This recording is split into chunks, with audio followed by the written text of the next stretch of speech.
Do you ever get tired of couples talking to you and saying they're interested in your services, and then you lose them and never hear from them again?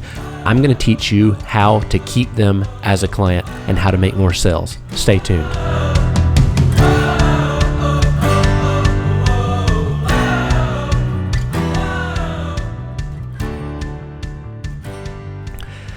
Hey everybody, welcome to Grow My Officiant Business. Today I want to tell you how you can keep more clients, and that means making more money. In your officiant business, do you ever get tired of talking to couples and just pouring out your passion and telling them how you love doing what you do, telling them all about the services you can provide them, and then after that first call, you never hear from that couple again? Well, today I'm going to teach you some procedures and some steps you can take to ensure that if you talk to a couple and they say they're interested in your services, then they become your client. You make more sales and then you make more money. So what are the steps? Now, first of all, I'm not assuming that you have a business that you're not doing correctly. I'm not assuming that you are running a bad business. I'm just assuming that you might be where I was when I first started this business, and there's some things I don't know, and I'm doing my best at some things, but I just don't know the steps and procedures, and I haven't had training and sales training and all that. And I was in that place, and it took me experience and years to learn this, and it even took me some sales training to learn some of the things that I'm going to teach you today. So what are the steps to keep a client after you talk to them? First of all, we have a few questions. How do you lock in a client? How do you keep them from price checking and keep them from calling another officiant and calling around to check on services after they talk to you? And how do you guarantee the sale? First of all, is it even possible? Yes, it is 100% possible. And that's what we're going to talk about today. First of all, fix your procedure. What does that even mean? Fix your procedure. How easy is it for that couple to inquire about your services and give you the details that you need in order to make a decision whether or not they are a good couple and a good fit for you, whether or not you even want them as a client? How easy is it for them to do that? Does your website have a form that just says name and email, and then they send that, and then you have to call them and you have to ask them all these questions? Or can they actually send you this information quickly and efficiently? That is the first step in fixing your procedure. You need to have a form on your website that they can fill out that has their name and their email and their phone number and what type of ceremony they're looking for and where they want to have their ceremony and the date and the time. They need to be able to give you that information in one swoop, in one email. You receive it and you say yes or no, they're not a great fit. They're not going to be a good client. I don't have that date available. You need to be able to look at that information and say yes, they're going to be a client, so then I can reach out to them. The next step is responding quickly. How fast do you respond? Do you respond within 24 hours? Do you respond within 48 hours? You need to respond as quickly as humanly possible after you qualify them visually. You're looking at that form saying, yes, I'm available. Yes, I can do this.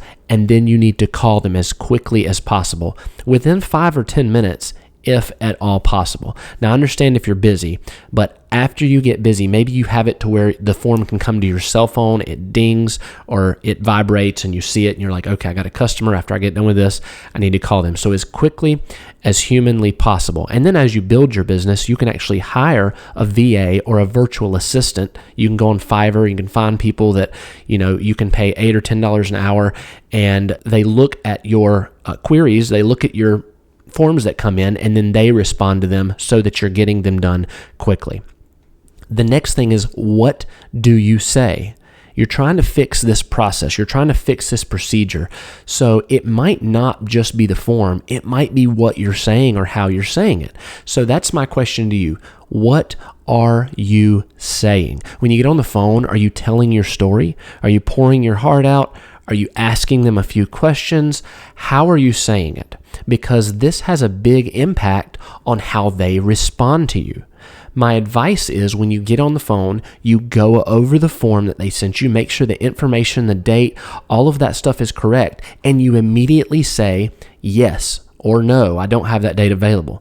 But then if you have the date available, say, yes, I have that date available. I can definitely suggest that this is the package you go with. Here's the reason why, A, B, and C. Here's how much the total package costs. And then I have a retainer so that you can reserve that date. We're going to talk more about this in just a second. Next, fix your communication style. I'm not saying you communicate badly. I'm just saying look at this, have an open slate, and look at it as if you're just starting your business. Let's think about how you communicate. Are you urgent, or are you kind of comfortable and like, yeah, you just contact me whenever you'd like, or you can pay your invoice whenever you'd like? Remember this: urgency sells, comfortable fails. So if you are comfortable and you're just saying, yes, I have that date available, and I really hope I can serve you guys. I can come up with an invoice and I'll email it to you tomorrow, or I'll email it to you when we get done here. Urgency is what we need. Urgency. So if there is no sales urgency, and you've experienced it, you've been walking through Sam's or Costco, or maybe you went to look at a car at a car dealership. You know exactly what I'm talking about. The sales urgency. In Sam's or Costco, you have these people at the tables for the cable companies and for internet providers, and they walk up to you, and you're trying not to make eye contact because you know they're going to put that sales urgency on you that's going to make you make a decision, either yes or no. And that's what we want to do with this client.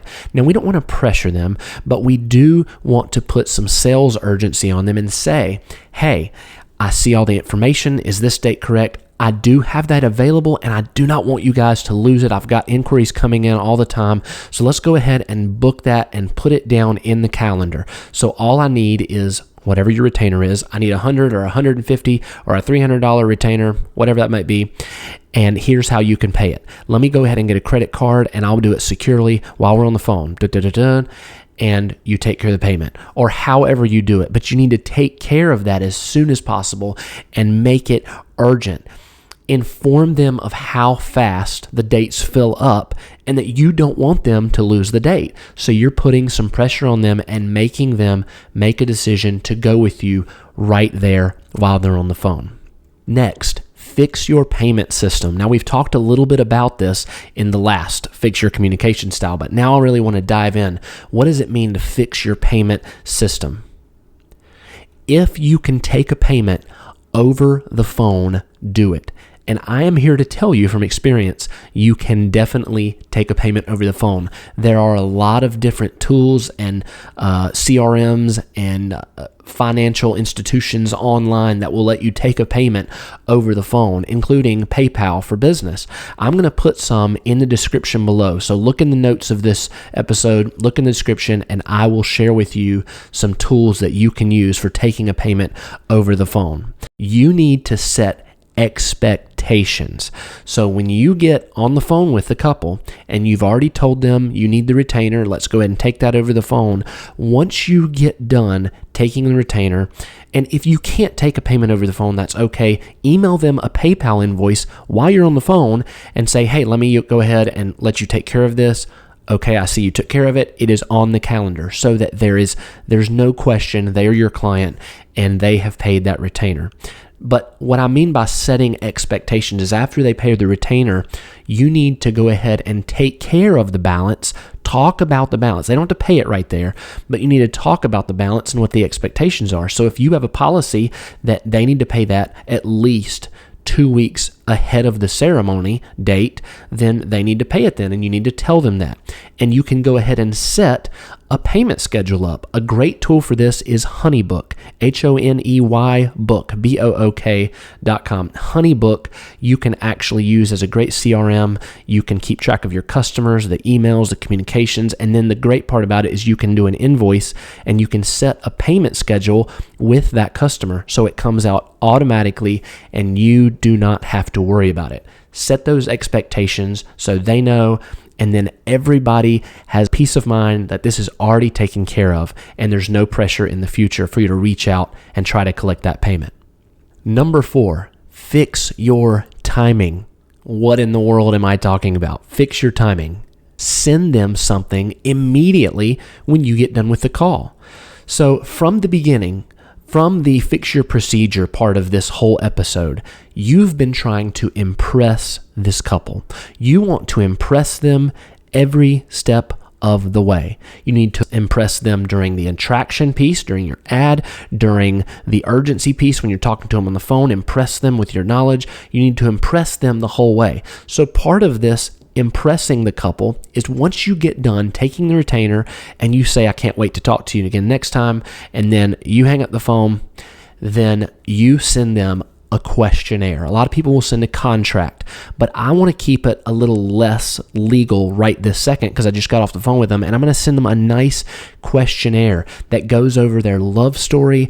They can tell me all about the ceremony and what they dream of it being. They can put any special poems or verses. They can put any special ceremonies they want. They can put who's walking the bride down the aisle, all of this information. So you have a nice questionnaire, and it shows them how organized you are and how you're already working on their behalf within 5 minutes of you being on the call, the initial call with them.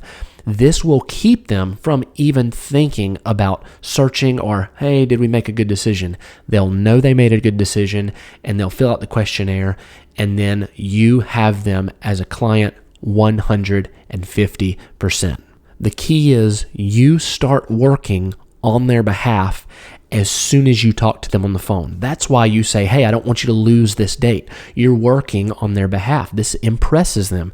So I don't want you to lose this date. You take the retainer. As soon as you get off the phone, you hang up, you send them a questionnaire. You're always working on their behalf. So I want you to work on impressing the couple with your website, with the advertisement when you're attracting them. If you have a Google ad, write an amazing ad. Make sure that when they come to your website, they're like, man, this person's different. They have a video up here. They're talking to me. I love the way they speak. I love the way they do this. I love their packages.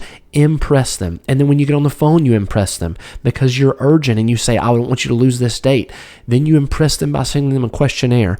And then finally, you impress them during the ceremony and at the end. You send them a thank you card. That's in a different episode, but it's all about impressing them. You want to win them as a client? Impress them all along the way.